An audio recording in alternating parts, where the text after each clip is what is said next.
On Bulls TV and the Bulls Radio Network, we're joined by Bobby Portis, who has played so well for the Bulls. And Bobby, let's talk X's and O's later. Let's talk a little about BP Bobby Portis. Give me an idea, like what you did during the All-Star break. Did you get away from basketball? Did you pick up a ball? Did you just go away and have a good time, or what? I actually went home to Arkansas. I hang out with my mom and my three little brothers, the whole All-Star break. And I actually attended a Razorback basketball game. That was like my first game as an alumni, so that was pretty cool. And, after that, I got in the gym two of the 4 days I was home. So I took 2 days off and got in the gym the other 2 days. All right. Well, I hate to admit this, in all the years I did college before I came into the NBA, I never seen a sporting event in Arkansas. Yeah. And so I hear this Pig Suey. Yeah. So, like, you were born and bred. I mean, you loved Arkansas. What is the fan base like for football, basketball in Little Rock? It's crazy, just not Little Rock, but over the entire state. We don't have an NFL team, NBA team, no pro team. So, they treat the Razorbacks as, that's their pro team. Okay, so like when I watch a football game on TV from Arkansas and they've got the little pig hat on top of their head, do you own one? I actually do, but I've been having it since I was like 5 years old. But mine's in the garage right now. But I bring it out every now and then for the football games when I'm at home watching the games. All right. Well, I want to see a picture of you with that pig hat. Was it a done deal, Bobby, when you were in high school that you were going to play for the Razorbacks, or did you ever consider, the FCC, it's nearby, so even if I leave, they can still see me play, or was it like cut and dry, I'm a Razorback? I actually committed to the Hogs my ninth grade year, the end of my ninth grade year, so I was committed to them the whole high school years, my whole high school year. So I never even thought about going to another school. Once I got the offer from Mike Anderson and his staff, I took it and ran with it. Yeah, and so that had to be a big thrill for you. So you're on campus at Arkansas. Give me an idea what that first year was like, the experience of playing college ball. Oh man, it was crazy. I had a lot of ups and downs. I came in with a lot of hype. Out of high school. I was a McDonald's All-American, so almost everyone was looking forward to me playing up there. So it was fun. I had a lot of fun up there. On and off the court. I feel like me and my team were really close, and we kind of gelled together. And there was a lot of things to do up there. There's a lot of tremendous people out there and great people also. Well, SEC Player of the Year, and in the SEC, we know what a power conference is, especially football. Basketball, give me an idea, like when you would go on the road, what was the most hostile crowd you faced on the road, where the fans were just constantly on you? I have to say Florida.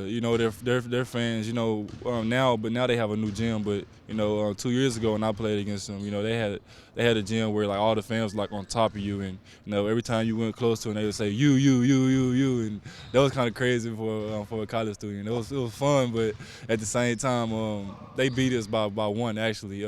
We were up 2.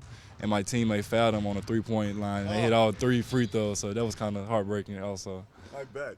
So, Bobby, before we talk about coming to the Bulls, so you're very polite. Yes, sir. No, sir. Yes, ma'am. No, ma'am. Where was that instilled, and how did you maintain your sense of humility with the grace that you bring? My mom, she instilled that in me at as a young kid. She didn't really play nothing. Every time I got in trouble at school, I always got a whooping. Every time I did something, I got on, in elementary we had green, yellow, and red. Every time I got on yellow or red, I got a whooping. So she didn't really play, and she always taught me to say yes, sir, no, sir, yes, ma'am, no, ma'am, and as a kid. So I still say it to this day. And, I got my humility from my mom. She's a woman of perseverance. She went through a lot just to take care of her of her 4 kids. I say 3 now because they have 3 kids in the house. But, she took care of us the best way she could. So, Bobby, you're outgoing, but in school, were you like mischievous? Did you always kind of, whether you spoke out of turn or did you play practical jokes? And that's why the teacher said, Bobby, we need to have a talk. Sometimes, I didn't really want to tell my mom if I got in trouble at school because I didn't want to get a whooping. So that was that. But other than that, I always tried to stay, very humble with everything I did, even in class. In schoolwork, I always maintained a 3.0 at least. So that's one thing that my mom always wanted for me. C's was not allowed in my household. Wow, that's kind of neat. So you come out of school. When did you start thinking, like, you know what, I'm starting to think I'm leaving school? Was that midway in the season, or did you make your decision afterwards where it became cemented that I'm coming out? It was a very tough decision for me to say I was coming out because, I put so much effort and time into the Razorbacks and trying to make us the best team possible. Our team hasn't made the NCAA tournament for 7 years before I got there, and we made it. So I wanted to, at least push forward even more than that. But, it was fun, playing for the Razorbacks. But ultimately, I made the decision to come out because, I felt like I was ready for the moment, and, I want to take care of my family the best way possible too. All right, so 2 years in Chicago. Do you find yourself hanging out just at your place? Have you got a chance to get to know the city at all with restaurants or anything? Or what do you do when you're not playing at the United Center? I'm in the practice facility a lot, getting up shots. But other than that, I like to eat a lot too. I've gained a lot of weight too. I gained like 15, 20 pounds since I've got here. And, I credit that to the great restaurants we have in Chicago. And also, I like to go bowling a lot. That's one of my big hobbies that I like too, is bowling. Bowling. Now, how good of a bowler are you? I'm pretty good. I maintain 170 through 250 every time I bowl, so I feel like that's pretty good for someone that's not a professional. Yeah. Well, you won our tournament. I came in second You place. came in second, but a lot of people think you should have won the tournament. That's how I want to rephrase that.